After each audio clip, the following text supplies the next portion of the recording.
ইসলামী জমায়েত ভারতবর্ষে পূর্ব ভারতে ভারতের কোন জায়গায় হয়নি। সিদ্দিকুল্লাহ চৌধুরী আপনাদের বলছে এবং আমরা প্রস্তাব আনতে চলেছি ওয়াকফের বিষয়ে। আমি তার আগে আমরা যার কাছ থেকে জমিয়ত পেয়েছি সেই সমস্ত বুজুর্গ ব্যক্তিদের স্মরণ না করলে আপনারা ইতিহাসকে ভুলে যাবেন।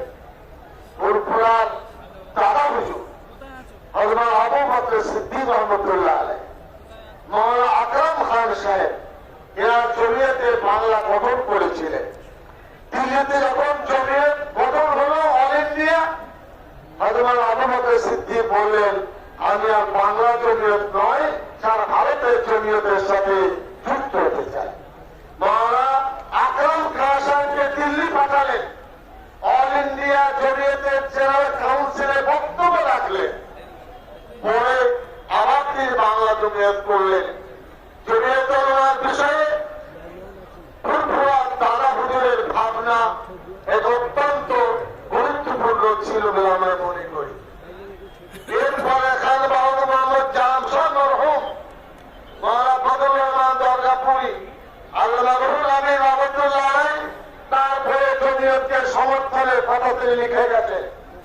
হযরত তাহির সাহেব রহমতুল্লাহ আলাইহ, মাওলানা আব্দুল খালেক হুসাইনি, মাওলানা আব্দুল্লাহ মাজরাহা, মাওলানা ইউসুফ রহমতুল্লাহ আলাইহ নাদমগা, মাওলানা আহমদুল্লাহ হাজী আব্দুল্লাহ বানপুর, মাওলানা আলিম সাহেব বীরভূম, হুসামউদ্দিন সাহেব ফুরফুরা, আব্দুল ওয়াহাব সাহেব মজাহাব, ঈসা মুজাহিরি 24 পরগনা, শরীফুল ইসলাম আব্দুল হামিদ সাহেব রফিক সাহেব উত্তর 24 পরগনা, হাজী আব্দুর রহমান কলকাতা, সৈফুদ্দিন কাশ্মীরি কলকাতা, মাওলানা আব্দুল কাদির সাহেব মেদিনীপুর, হাফিজ মাইনুদ্দিন আপনার হুগলি, মাওলানা মঈনুদ্দিন বীরভূম, মাওলানা আব্দুল হাই বাঁকুড়া, মাওলানা ইমাদউদ্দিন নদিয়া, মাওলানা আব্দুর রহমান, মাওলানা মুফতি আব্দুল ওয়াহিদ সাহেব মেদিনীপুর, জহিরুল আবেদিন সাহেব এবং আর অনেকে।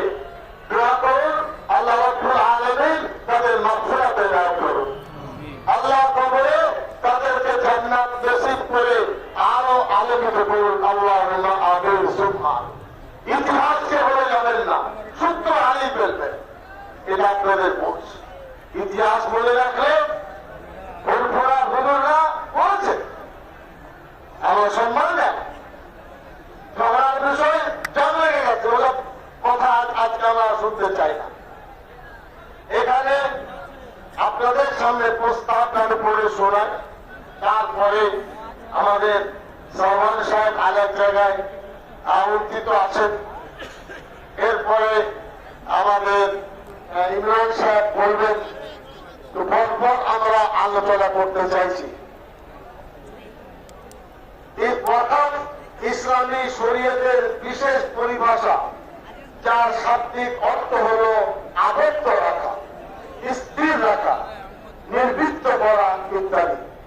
কোন ব্যক্তি তার মালিকানাধীন কোন সম্পত্তি বা সম্পদ নিজের নামের মালিকানা থেকে মুক্ত করে আল্লাহর সম্পত্তি ঘোষণা করে আল্লাহর হস্তে জনগণ কল্যাণ জনসেবার জন্য উৎসর্গ করলে সে উৎসর্গ করার কাজটি হল ওয়াকাফ। যিনি ওয়াকাফ করেন তাকে বলে ওয়াকিফ, ওয়াকাফকারী।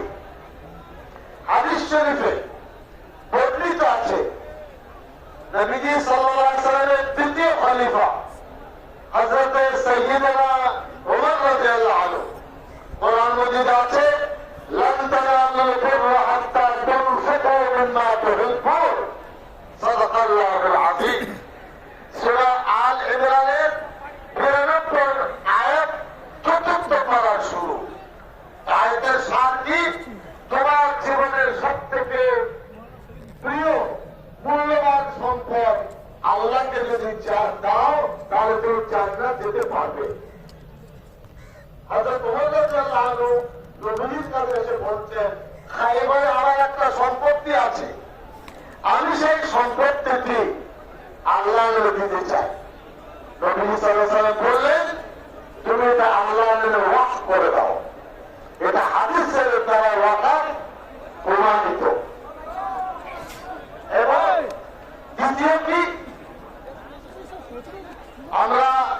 আপনাদের কাছে পাঠিয়েছি, এই টিম নিয়ে গেছে, সাহায্যের হাত বাড়াবেন। কোথায় গিয়ে দম নেওয়া হবে বলা মুশকিল।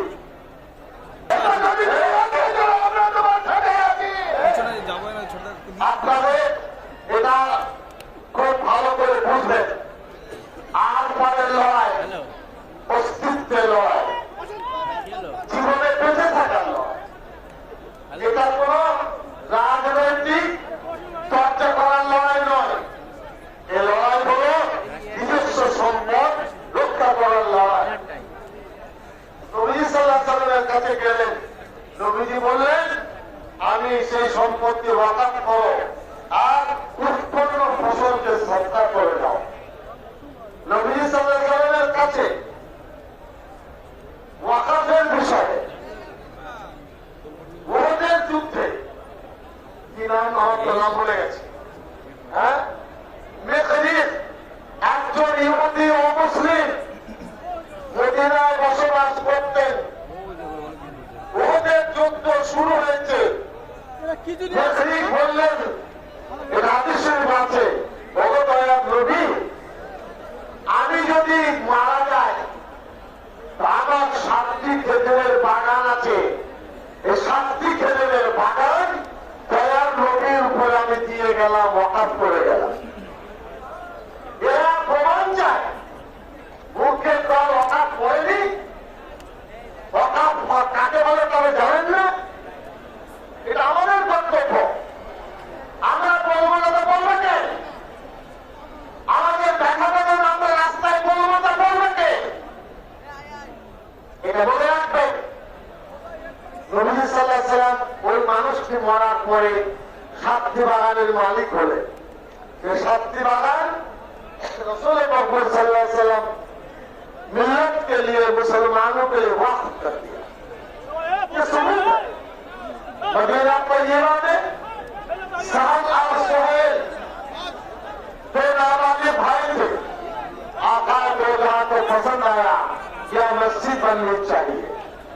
सैयदना सिद्दीक अकबर रज़ी अल्लाह अन्हु को लगाया। उन दोनों भाइयों ने कहा कि हम कीमत दे लेंगे। प्यारे हबीब ने फरमाया नहीं, कीमत देकर लेना पड़ेगा। उस जमाने का 10 दिरहम दे करके ये जमीन खरीदी गई, जो आज मस्जिद नबवी में अल्लाह के लिए वक्फ है। ऐसा नहीं कैसे भी चलाया, ये हमारा मजहब का हिस्सा है। जो धर्में एक अंश, রাজনৈতিক অংশ নয়। এরপরে আমি আপনাদের বলবো, সৈয়দনা ওসমান রাদিয়াল্লাহু আনহু সবাই জানেন, 99 সালে যখন হজে যায়, তার প্রসিদ্ধ কূপ কি নাম তার, হ্যাঁ, বাইরে কি নাম, ওরা মিষ্টি পানির কূপ ছিল। 35,000 দিরহাম দিয়ে কিনলেন। আজকে তার দাম 1,60,00,000 টাকা। 1,60,00,000 টাকা দিয়ে ওসমানে গনি রাদিয়াল্লাহু আনহু জায়গা কিনলেন, মুসলমানদের জন্য ওয়াকফ করে দিলেন। কিয়ামত পর্যন্ত মুসলমান তার সম্পত্তি ব্যবহার করবে। মক্কা মুকাররমায় 100 তলা বিল্ডিং, ঘড়ি তারা, এটা মক্কা শরীফের হারামের ওয়াকফ। কেউ ব্যক্তিগত মালিকানা পাবে না। তাই ছেলেদের নামে হোক আর আল্লাহর নামে হোক, এই সম্পত্তির জন্য জিত দিয়ে লাল করছে বিজেপি। তাদের লজ্জা হয় না? তাদের শরম হয় না? হ্যাঁ, আমাদের সম্পত্তি কেড়ে নিতে চাচ্ছ, হবে না। ঘুঘু দেখেছে বিজেপি, ঘুঘুর ফান্ড দেখেনি, এই বাংলার ফান্ড দেখে অনেক সম্পত্তি আছে মসজিদে, থাকতে পারে। আপনি কে? আপনি মসজিদের সম্পত্তি নিতে যাচ্ছেন, কেন যাচ্ছেন? এবং এই রহমান রামকৃষ্ণ মিশন হিন্দু ব্যক্তিত্বের দ্বারা পরিচালিত স্বশাসিত সংস্থা, তাদের সম্পত্তির মালিকানা সরকার নেই, তাদের কাজ তারা চালাবে। ওই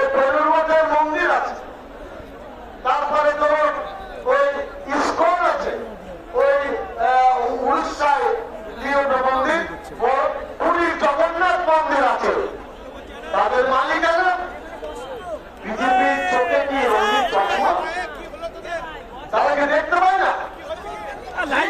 তারা মুসলমানের সম্পদ লুটে ফুটে খাবে, এটা হবে না। এবার আপনাদের সামনে ওয়াকাফের বিষয়ে রেজিস্ট্রেশনের অ্যাক্ট 1908 সালের ট্রান্সফার অফ প্রপার্টি অ্যাক্ট হচ্ছে 1882 সালে, মুসলিম ওয়েলফেয়ার অ্যাক্ট 1923 সালে, বেঙ্গল ওয়াকাফ অ্যাক্ট 1934 সালে।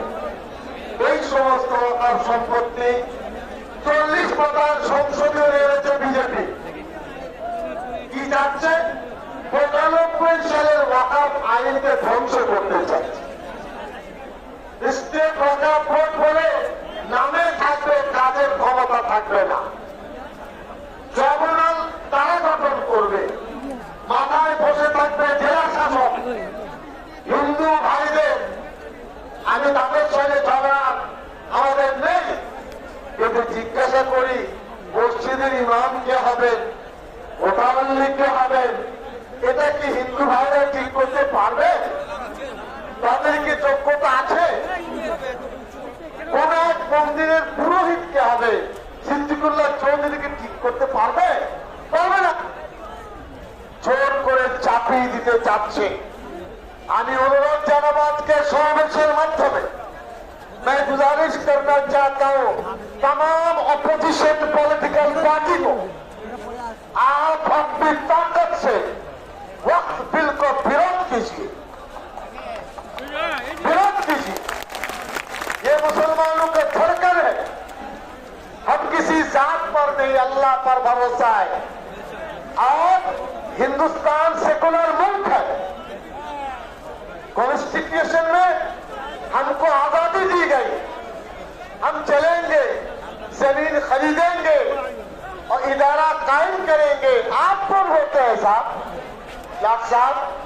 इसलिए समस्त বিরোধী রাজনৈতিক দলের প্রতি আজকের সমাবেশ আহ্বান করছে, সর্বশক্তি দিয়ে এই ওয়াকাফ বিলকে প্রত্যাহারের দাবি আপনারা জানান। আপনারা বলুন সমর্থনা জানে নেই। মসজিদ, মাদ্রাসা, খানকা, ঈদগাহ সবকিছু চ্যালেঞ্জের সম্মুখীন হয়ে যাবে। এটা তো মামুলি প্রশ্ন নয়। আমরা দুঃখিত যে এটা নিয়ে যে চর্চা দরকার ছিল সেটা কিন্তু হয়নি। আমাদের অনেক কষ্ট করতে হচ্ছে। ওই যে নিয়ে গেল সাহায্যের জন্য, ঠিক আমাদের সাহায্য করুন। একটা প্রোগ্রাম করতে 1-2 কোটি টাকা খরচ, 3000 গাড়ি এসেছে, 4 লক্ষের কাছে পেতে মানুষ, ভাবুন কত খরচ তাদের। কিসের জন্য? আল্লাহর জন্য। কিসের জন্য? আমরা ঐক্য করে থাকবো, ওয়াকাফ সম্পত্তির এই বিল আমরা মানব না, এটাই আওয়াজ আমরা তুলতে এসেছি। আমি অনুরোধ জানাবো, এরপরে ভারতের বুঝবেন, আমি শেষ করতে চাইছি, central government Sachar committee report অনুযায়ী তারা বলছে মুসলমানরা এই ওটা হলো রেল এবং সামরিক, এই দুটোর পরে সব থেকে বেশি ওয়াকাফ সম্পত্তি আছে। এই কারণে এই সম্পত্তি সরকার হস্তক্ষেপ করতে চাইছে। ওরা মিথ্যা কথা বলছে। আমি কালকে বিধানসভায় মিথ্যা কথা।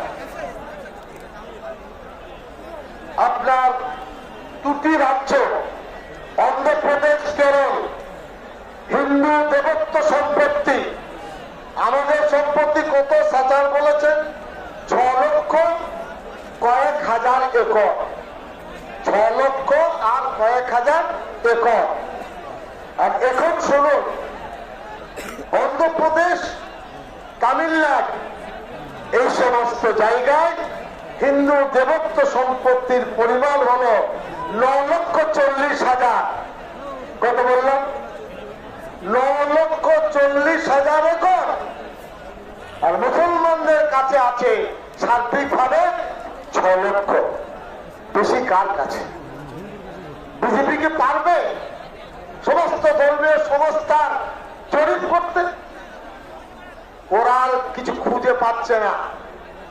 জয়েন্ট পার্লামেন্টারি কমিটি তালাকের সময় করেননি কেন? কাশ্মীরের 370 ধারার প্রশ্নে করেননি কেন? নোটবন্দির সময় করেননি কেন? সিটিজেনশিপ অ্যাক্টের ব্যাপারে করেননি কেন? এই কারণে এর প্রতিবাদ ইনশাআল্লাহ সর্বশক্তি দিয়ে আমরা করব। আজকের সমাবেশ প্রমাণ করে দিচ্ছে দুটো ব্রিগেড প্যারেড গ্রাউন্ডে লাগবে, তবে আমরা পেট ভরাতে পারবো। দোয়া করুন, ইনশাআল্লাহ আগামী অক্টোবর নভেম্বরে ইনশাআল্লাহ ব্রিগেড আমরা সভা করবো। হাত তুলে বলুন। শুধু আপনারা আসবেন, পায়ে ধুলো দেবেন, আমাদের আওয়াজ আমাদের ঘর আগে ঠিক করব। কোন বিরোধ নেই। যারা বিরোধ তৈরি করতে চাইছে তারাই সর্বনাশ করছে। কোন সংগঠন যারাই কাজ করছেন আমরা সকলকে বলবো লক্ষ্যমাত্রা ঠিক করে কাজ করুন, এবং এতে কাজ আমাদের অনেক এগিয়ে যাবে। আমার কাছে এই ওয়াকফ অ্যাক্টের 15টি ধারা কি কি তারা চ্যালেঞ্জ করেছে এগুলো রয়েছে, আইনজীবীরা বলবেন। আমি অনুরোধ জানাবো আপনাদের কাছে, একজন উঠে যাবেন না, ঠিক না বেটি বলুন? আমাদের আলোচনা শেষ করে যাবে, দোয়া নিয়ে যাবেন। অনেক কষ্ট আপনাদের, পানীয় জল আমরা দিতে পারিনি, সঠিক বসার জায়গা দিতে পারিনি, নিজের খেয়ে চাঁদা দিয়ে আপনারা কাজ করেছেন, এর সওয়াব আল্লাহর কাছে পাবেন।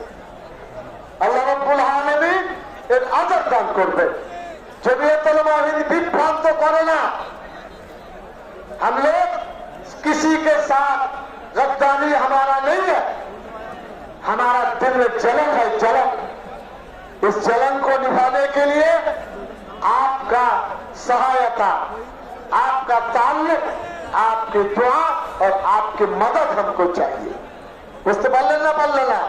এই ওয়াকফের ব্যাপারে রেজুলেশন কমিটির সবাইকে দিয়েছি। আপনারা জেলায় জেলায় এলাকায় এলাকায় ছড়িয়ে দেবেন, যাতে এই আলোচনা গ্রামে গ্রামে পৌঁছে যায়। যদি দেখা যায় মার্চে তারা ফাইনাল করবেন বলেছে, আজকে বিধানসভায় জানলাম, এটা হলো নভেম্বর। আমরা আজকে আপনাদেরকে সতর্ক করছি, সাবধান হবেন। যদি বিল পাস হয় তাহলে আমাদের রণমুক্তি আমরা ধারণ করবো ইনশাল্লাহ। এর অর্থ মারামারি নয়। এক জায়গায় শুধু এরকম 1 লাখ 2 লাখ মানুষ কলকাতায় হাঁটবো, হাঁটতে পারবেন না? পারবেন। ধর্মতলা থেকে ওইদিকে বেহালা চলে যাবো, এখান থেকে শ্যামবাজার যায়। বুঝতে পারলাম? যাবেন না? যাবেন না? মারামারি দরকার নেই। আমরা বুঝিয়ে দেব যে আমাদের কলমে কালি খাই না, আর ঐক্যবদ্ধ চেহারা আমরা দেখাতে এসেছি। খবরদার কেউ কারোর বিরুদ্ধে কিছু বলবেন না। আমার কাছে অনেক প্রশ্ন এসেছে, আমি সেই নিয়ে কিছু বলতে চাই না। ইমাম সাহেবদের বলবো, আপনারা আমাদের ছেলে, আমাদের ভাই, আমরা মাদ্রাসা থেকে ইমাম তৈরি করি, আমরা হলাম কারিগর। ইমামরা কারিগর নয়, আপত্তি নেই বলতে। ইমাম আমরা সাপ্লাই দিই। মসজিদকে রাজনীতির আখড়া করতে আমরা দেব না, কথাই বলে গেলাম আপনাদের সাথে। ইমাম হোক আপনারা আমাদের সম্পদ, কিন্তু মসজিদকে সিদ্দিকুল্লাহ চৌধুরী টিএমসি লিডার, কিন্তু মসজিদ রাজনীতির আখড়া করা চলবে না। রামকৃষ্ণ মিশনে যান না, বলুন টিএমসি ঝান্ডা লাগাবো, কি বলবে তারা? বলে এসো বাবা, বলবে ভারত সেবার সঙ্গে যান, হবে না? আপনার ইমামতি করুন, বুঝতে পারলে? আর বেশি লোভ করবেন না, তার ইমামতির টুপিগুলো ময়লা হয়ে যায়। আর একটা কথা কি বললাম, ইমামতিটাকে, মসজিদটাকে রাজনৈতিক ভাবে একটা জায়গা করবেন না, সমাজের ক্ষতি হয়ে যাবে, মসজিদের পবিত্রতা নষ্ট হবে। ওরা আমাদের ছেলে, আমাদের ভাই, আর বড় বুজুর্গ আলেমদেরকে বুড়ো আঙুল দেখাবেন না, এটা 3 নম্বর কথা বলছি। কি বললাম? বড় বুজুর্গ আলেমদেরকে ভিডিও এসডিও ডাকছে, বাপুরে ইমামদেরকে ওই কি নাম সবুজ বাতি দিয়ে ডেকে নিয়ে যাচ্ছে। হাই ইমাম, তুমি বুঝতে পারছো না তোমাকে কোথায় নিয়ে যাচ্ছে? আমি ইমামদেরকে ভালোবাসি, আমার বহু ছাত্র ইমাম, অসংখ্য ছাত্র, তার থেকে আমি ভালো পড়াশোনা আমি করতে জানি, তা আমার আপত্তি নেই। এক হলো মসজিদকে রাজনৈতিকরণ করা। তো ফুটবলায় যান যে বলুন রাজনীতি করবো মসজিদে, ফুটবলার শুধু বাইরে দেবে? হ্যাঁ, আল্লাহ দেবে? দেবে না। আপনারা বুঝে চলো, এটা অনুরোধ। আর মাদ্রাসা বুজুর্গ ব্যক্তিদেরকে বুড়ো আঙুল দেখাবেন না, এরা হলো মুগুর মারালো, ছোট হাতুড়ি এদের কাছে নেই, একবার মারলে মাথা আঘাত প্রাপ্ত হয়ে যাবে। আপনারা ভালো থাকুন। আমি এখন আমাদের ফুরফুরার